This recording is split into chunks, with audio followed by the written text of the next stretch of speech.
Greetings, protagonist! Why hello, expositional plot point! Let me tell you about our kingdom religion, Meshkarianism, and then the great god titan of cats descended and brought— Hang on, are you just telling me your religion? What do you mean? Just telling me, rather than showing me. I guess. Well, that's not very good fiction writing. What do you mean that's not very good? Am I fictional? Yes, and speaking of great fiction— Flawless segue.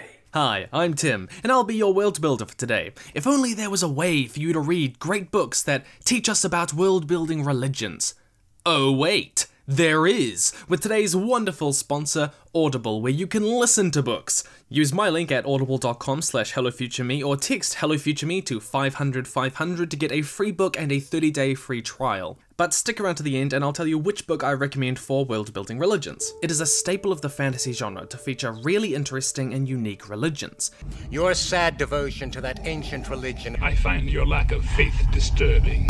And today we'll be focusing on one type of religion, polytheism, where there are multiple gods that all come within the same pantheon, like the Greek pantheon. This video will be a little bit different to my usual style, with a strong focus on the world building itself and how religions actually work, but we will still touch on how it can fit with character development, narrative tension, and so on. Now, I've noticed that most world building religion resources focus on the following things,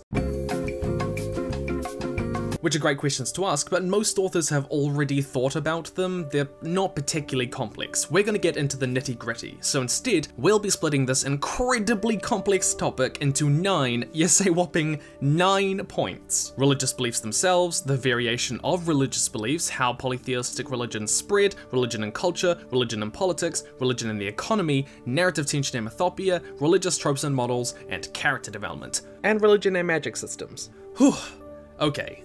Let's get started. Most authors know that, when world building a religion, that the religion needs some form of belief. But more importantly, it's critical to understand one thing when coming up with this religious philosophy. Religion is complicated. Let me repeat that. Religion is complicated! And when I say this, I mean that all religions have a belief of some kind, and most world-building religion resources I've come across focus on saying that a religion should answer these 3 questions. How did the world come to be? How should we act towards one another? And what happens when we die? But these 3 questions aren't requirements for world-building a religion. In George R. R. Martin's A Song of Ice and Fire, the religion of the many-faced god believes in the principle that death is a mercy, not a curse. But it has nothing to say on how the world was created, it has little to say on where we go when we die, and even less to say on how we should interact with one another. Those aren't important questions to that religion. While it's true that many world religions focus on these 3 questions, that doesn't mean that your fictional one has to answer any or all of them. Your religion may focus on one of these questions or focus on something else entirely. Religion is not limited to these 3 questions, and limiting yours to it can, but won't certainly, make it feel cut and paste, like it's just taking the template of the major world religions today. Why? Because religion is complicated!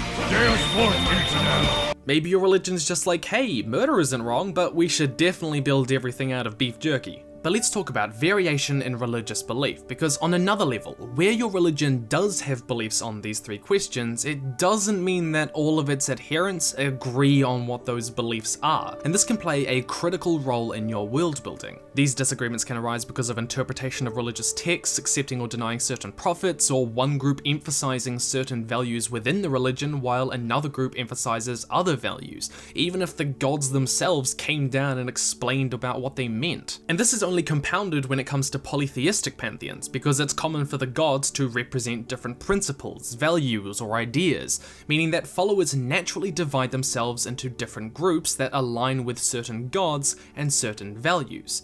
In the Dragonlance series, Magier represents faith and meditation, while Kiri-Jolith represents courage and heroism. There isn't a single religious institution that encompasses all of the gods, or a single religious authority, or a single religious group. Rather, Magier has his own followers, even if he has very few of them, who are mostly monks and priests, while Kiri-Jolith has a large group of followers, who are mostly warriors and mercenaries. And we can see the world building tying religion to the economy here, because the continent of Ansalon, where the story takes place, is often plagued by war and conflict, meaning a large sector of the economy are employed as soldiers, meaning the warrior god holds greater sway. They aren't all equal, either in income or in worship or in follower numbers, and showing which group has the most influence in society can emphasize what kind of society this is. Depending on what your fictional society values, some gods on your pantheon may be portrayed as more important, and this will affect how much power that group has politically, how much money they have, and how ingrained their traditions, their rituals, their practices are in society. And within these sects, who is to say that there aren't different interpretations of the same god? Why is this? Religion is complicated! But a more critical question when it comes to world building is what makes a society value certain things more, and thereby certain gods more? This is often simplified, I've seen in fantasy stories, to what a society values morally, like wisdom or courage, but history shows us that it's a lot more complex than that. The Avatar: The Last Airbender mythology does this extremely well, because it's often to do with geography and what makes living in a certain landscape difficult, so people call on certain gods that they would need to support them in that environment. In the episode The Painted Lady, a small river village relies entirely on its fish supply from the Jianghui River to survive, so they emphasize the Painted Lady over other spirits, a freshwater river spirit who protects the river. And we can see this in ancient Egypt, which was a largely dry and arid area, so they revered the god Hapi, the god of the Nile, who was responsible for the annual flooding of the Nile. It ensured they had a good harvest and sufficient water and food in the environment that they lived in. Often it'll be economic. In Chinese mythology, Canshen, the god of the silkworm, rose to prominence because of how critical their control of the silk trade was to their prosperity. They concluded it must be divine. But it can also be cultural. The water tribe reveres the moon and ocean spirits who gave them water bending, but they also embody the values of balance, yin and yang, and cooperation, which are very important to their personal religious philosophy. An author can demonstrate the diversity of their gods and the diversity of their culture within a region by showing how different groups interpret the same pantheon. A society may choose to emphasize or worship a few gods of the pantheon, more for economic, political, and geographical reasons, even if the mythology itself doesn't necessarily say that this deity is more important. Just as religion shapes society, society helps decide the form that that religion takes. But how much variation should there be when world building your religion? Well, three important factors to consider are territory, the number of followers, and how young the religion is. The smaller the territory, the less variation there will be because two different interpretations are unlikely to flourish in the same space. This is why splits within the Christian church are also largely geographical. Likewise, the fewer the followers, the more likely there can be agreement between them all. And the younger the religion is, the less time it has to become challenged and evolve. And so now we need to talk about how polytheistic religions spread. And funnily enough, we're actually going to talk about Christianity, a monotheistic religion, as a case study, but you'll see why in a moment.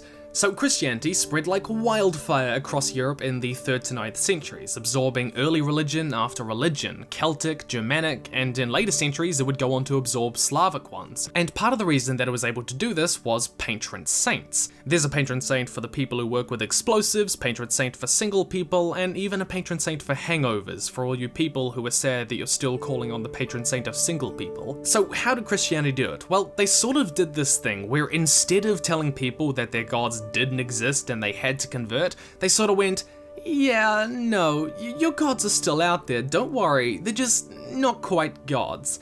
And so people like Saint Bridget come along, representing the great Irish Celtic goddess Brig. This helped Christianity absorb smaller religions into the faith, because it allowed people to keep their personal identity and their value system while still being Christian. Now, while this is a monotheistic example, the point is that polytheistic religions are very good at this. If there are already a large number of gods, especially if that number has changed over time, then it may be natural that when people add their own gods, they just go, yeah, why not? Let's have a god of kicking people we don't like in the balls. Comparatively, if there are only a small number of gods, it's still polytheistic, but say 2 or 3, then its followers may be less inclined to add new gods, because followers all agree that these are the only gods that they accept. And why is this? Religion is complicated! One of the most important elements of effective world building is interconnectivity. How your politics affects your economy, how your economy affects the military, and here, how your religious pantheon affects everything else. Of anything, religion is usually most closely connected with culture, and one of the most difficult questions is how to actually incorporate all of this info that you've come up with without dumping exposition. And then in the year 300 of the dawn times, the 7 gods turned all the witches into sand, and that's how we got sandwiches. There is a really good article on this on the Worldbuilding Stack Exchange site by C. Agrippa, which I've linked in the description below. But one of the best ways to world build your religion is to show how it affects ordinary people on an ordinary daily basis. That is what culture is, like how we say bless you when someone sneezes. In Brandon Sanderson's The Way of Kings, Voranism has a strong belief in gender roles, that men are leaders and warriors and women are scholars and artists. Because of this, men are not meant to read and write. One major outcome of this is that the academic realm of culture is entirely made up of women. And as women are the ones that know history, mathematics, and science, this heavily affects political power dynamics within the society, as well as the economy. Women are the engineers, they're the political advisors, they're the innovators in society, the inventors, allowing them to occupy wealthy positions. And at the same time, Voranism places a huge emphasis on modesty for women, how they're expected to dress with a safe hand glove. It's against social protocol to look inside a woman's glove, and doing so is incredibly inappropriate. It's kind of sexual. Likewise, men, if they do, only read in secret. Another great question to ask is, do followers consider it a father-son relationship with their god, or a brother-sister relationship, or a sixth uncle twice removed, or otherwise? Most importantly, the average citizen won't understand all the nuances and theology of their religion, but the ideas that the reader sees affecting their daily lives, whether it be in their speech, how they hold themselves, this will represent the most ingrained and pervasive ideas of that religion without explicitly stating them. But let's contextualize this to polytheism. It can be interesting to see how the followers of different gods are affected differently on a daily basis, because as we mentioned before, they might have different value systems or different practices. Or more interestingly, do different gods have a different relationship with humans? Maybe one has a father-son type relationship, one is a mother-daughter, or another is a toddler that just killed its 6th goldfish and pet. Now, how polytheism works in the daily life of mortals is often tied to a cost-benefit analysis of the religion. What do they give up, and what do they gain? Eternal life? Eternal donuts? Do they have to kill their children? Or do they just have to toast some marshmallows to their god each morning? What would the ordinary person in their daily life give up, and what would they be so concerned about losing or gaining to make sure that they keep worshipping? They're not going to be loyal to a religion just because there's usually some level of personal investment. And fantasy stories often have magic systems, one of my favorite topics, and if you want to learn a whole lot more about them, then go click on my 3-part series, which a lot of people have enjoyed. And interconnecting it with your polytheistic religion is incredibly common. If the gods are very real and they interact with people, then it's common for magic to be divine, coming from the gods themselves, like in David Eddington's Elenium. And within that, polytheistic religions often divide powers up amongst the gods, meaning some have control of life, or death, or fire, or nature. You can give them whichever spheres you so want. This could mean that channeling or worshipping one of those gods gives you a certain type of magic. In our videos on hard magic and soft magic, we talked about the importance of reliability and limits and costs and weaknesses, and polytheism provides a great way to play with that. Perhaps using the god's power exposes you to also their weaknesses, or a god chooses to limit how much power a person can have, or maybe you have to bargain with that god for their magic, putting a price on it like your soul, which we often see in shows like Supernatural. Likewise, if gods can control and limit magic, then it's subject to their decisions and their whim and emotions. If they're very temperamental, then there's nothing to suggest that magic is reliable or consistent. They only give it to their most faithful. Perhaps it can be tied to sacrifices. There's endless possibilities to play with. And now religion and politics, because who doesn't enjoy toxic comment sections? They have a long-standing relationship, but we'll be focusing on a couple of factors that are particularly pertinent when it comes to polytheism. So history has shown us that religion is often used to validate political authorities, like the Chinese emperor ruling via the mandate of heaven, or the crowning of the emperor of Constantinople. But history has also shown us that it can come into conflict with political authorities, like how the papacy and the Holy Roman Emperor competed for authority in Europe during the 12th to 13th centuries. But it's notable that societies with polytheistic religions don't tend to rely on their religion validating their political authorities as much, nor do they challenge political authorities as much as monotheism, and there's a very good reason for this.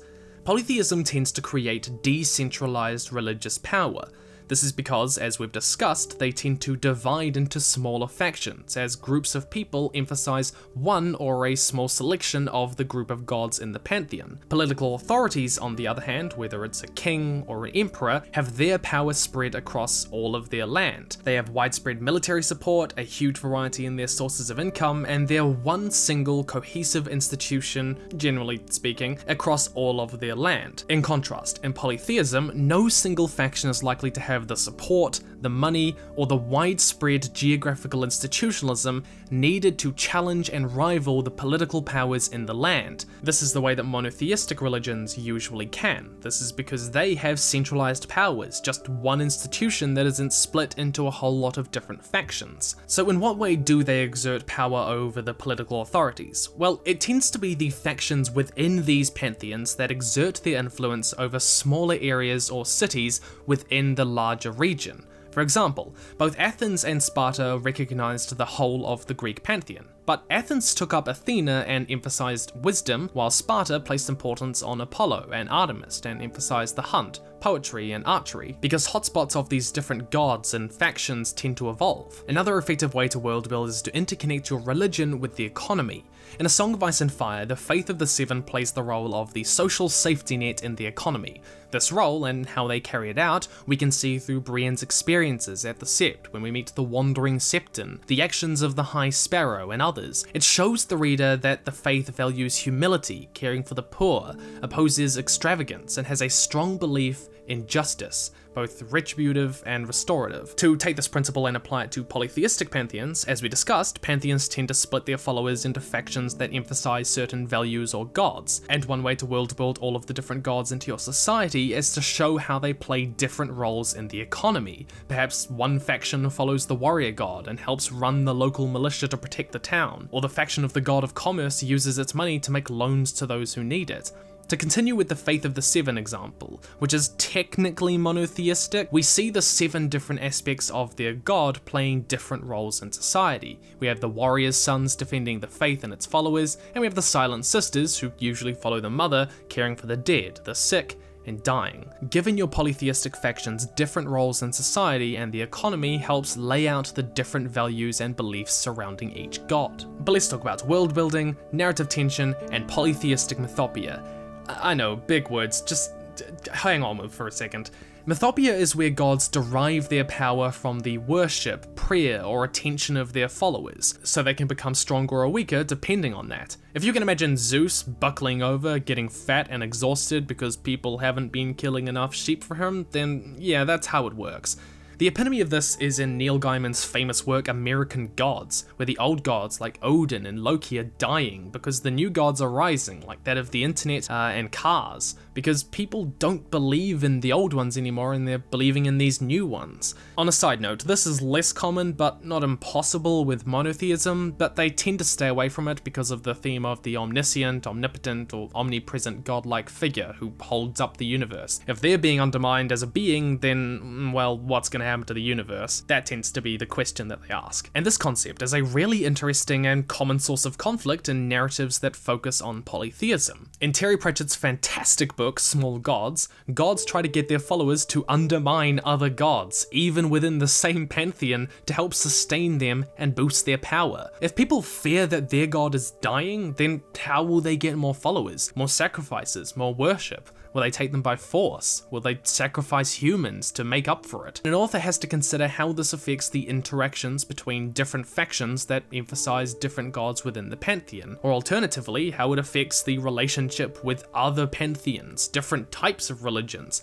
all coming in within the same melting pot of a society. On another level, and I'm only mentioning this because I think the concept is super cool, mythopoeia is sometimes reciprocative, in that not only do gods live by belief, but they actually change depending on what their followers believe about them.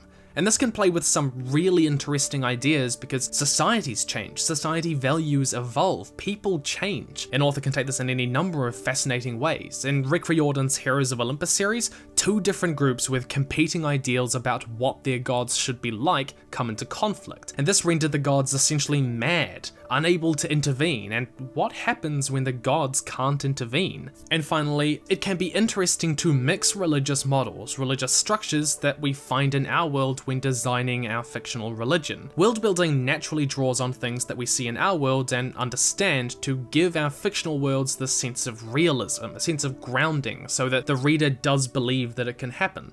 Because of this, it can be easy to fall into the pre-existing models that we see in polytheistic religions like the Greek, Roman, and Norse pantheons. We're familiar with them. There are any number of tropes that typically define this, but these tend to be that they're based around a generational mythology, that they have families of gods with husbands, wives, sons, daughters, and so on, and that the gods tend to have very human behavior. There are other tropes, but these ones are very common, and there's nothing wrong with that setup inherently, but one way to differentiate your polytheistic religion is to draw on the tropes that we see in other religious models, whether it's pantheism, monotheism, dualism, animism, shamanism, ancestor worship, or others. In Tolkien's mythology, Iluvatar is the monotheistic one true god, but the angelic beings known as the Valar operate a lot more like a polytheistic pantheon. They're a family with husbands, wives, sons, and daughters, with the typical spheres that we see in the Greek-type pantheon. And one of my favorites, there's a fascinating mix of shamanism and polytheism in Lovecraft's Cthulhu mythos, where interacting with the pantheon of gods often requires a state of madness or causes you to go mad. Likewise, the Dragonlance series has an interesting mix of dualism and polytheism, or more triism. There's no supreme god, but there are three different groups of gods, the good, the neutral, and the evil, all existing in constant balance and conflict. And for a real-world example, before Irish mythology was anglicised, it had an interesting mix of polytheism and dualism, where there were these two groups of godlike beings, the Tuatha De Danann, which were largely good, and the Fomorians, which were largely destructive gods. But another important question is whether your polytheism is more in line with Western ideas or with Eastern ideas. Are they a strict pantheon of purely deities who are definitely superior and above humans, or are they a collection of otherworldly and distant spirits that fulfill their roles in the natural worlds? They might not even be sentient, like in Princess Mononoke and Avatar: The Last Airbender. Your pantheon doesn't need to be either of these, it can be a mixture, and we shouldn't get stuck in relying on one of these two models. Relying purely on tropes that we identify with major pantheons from our world can lead to our fictional religious pantheons feeling unoriginal, because the gods are just placeholder deities for Zeus and Poseidon, even if the exact powers of the gods differ a little. Mixing tropes from monotheism, mysticism, dualism, shamanism, animism, ancestor worship, or elsewise, as well as Western and Eastern conceptions of what polytheism is, can help your religion stand out as unique. And why is this important? Religion is complicated! And lastly, let's briefly talk about character development and that second question we talked about at the beginning, which was whether or not the religion had anything to say about how we should interact with one another. Fantasy stories often have characters being born into a society with a dominant religion that's ingrained into the people, ingrained into the society. But the thing is, if this religion has any values or beliefs about how we should act with others, then this should be ingrained into most characters. This provides two avenues for character development. Firstly, this can restrict how characters are willing to act, like Scar in Fullmetal Alchemist, whose religion prevented him from performing alchemy, and he had to figure out a way to work around that, and he did so by destroying instead of reconstructing. And this might mean that many characters within your story may have a similar moral code, which can be, but isn't always, less interesting. It can just be more fascinating to the reader if there's a diversity of moral compasses. Secondly, this can provide for a great point of tension where they are forced into situations that challenge their morals, forcing them to change or become more resolute, like in The Goblin Emperor by Catherine Addison, where the character Maya struggles to follow his religion while also being a ruler. But if the character doesn't follow these dominant religious values, then the author has to explain why this character doesn't follow its tenet if everyone else around them does. Polytheism provides for an easy way around this because different gods can have entirely different values, meaning characters can just pick whichever god they want. God of piety and kindness, or the god of wine? Alternatively, having a dominant religion that doesn't have laws on how characters should interact with one another, perhaps focusing on the other questions or different things entirely, allows you to have characters who all grow up under the same religion but can act differently, have a diverse range of morals. But before we go any further, I would like to thank today's sponsor, Audible, because right now if you go to audible.com/HelloFutureMe, you can pick up a story with amazing world building when it comes to religion. Dune by Frank Herbert. This is a science fiction classic. I highly recommend that you go check it out. One of my biggest problems is making time to read. I know that that's a struggle for a lot of people, but with Audible, when you're in the car, when you're spending time outdoors, hiking or biking or exercising, or while you're worshipping Supreme Leader Mishka, you can listen to audiobooks. Audible makes experiencing inspiring stories super easy and convenient, and members get a credit every month for any audiobook, regardless of price, and that book is yours to keep forever. If you don't like it, you can trade it in and choose something else from Audible's unmatched selection. Go to audible.com/HelloFutureMe or text HelloFutureMe to 500 to get a free copy of Dune along with a 30-day free trial. Then, and I do want you to actually do this, drop me a comment to let me know if you pick up Dune or some other book that you think I should read that has fantastic world building. I would love to hear what you have to say. So, what have we covered today? Well, firstly, while many world religions focus on the 3 questions, that doesn't mean your fictional one has to answer any or all of them. Secondly, polytheistic religions tend to result in a lot of variation in religious belief, as people divide into groups that emphasize certain gods for geographical, cultural, or economic reasons. Variation is also dependent on territory, numbers of followers, and how old the religion is. Thirdly, polytheistic religions tend to be more adaptable and can absorb other religions into them, allowing them to evolve over time. Fourthly, one of the best ways to world build your religion is to show how it affects ordinary people culturally on an ordinary daily basis. Fifthly, polytheistic religions tend to compete less with the regional powers than monotheistic religions would, because they often have a decentralized religious power with multiple groups, not quite matching the unified power of the state. Sixthly, demonstrating how these polytheistic groups all fit into society, and the economy in particular, is a great way to show the diversity of values and beliefs surrounding each god. Seventhly, where gods live and die by worship, this being MYTHOPOIEA, this can be a great source of conflict within the narrative as factions compete or undermine one another for their gods. And eighthly, don't be afraid to mix religious models and tropes. Purely relying on polytheistic tropes that we see in our world can lead to a stale and unoriginal pantheon. It doesn't need to be organized religion. That is all from me. If you would like to support the channel, see more of this kind of content, see background content, for, you know, when I'm making this sort of thing, deciding thumbnails, talking about which topics I should make, then come join the Patreon Discord for just a couple of dollars a month. It would mean the absolute world if you did. Stay nerdy, Subfuries, and I will see you in the future.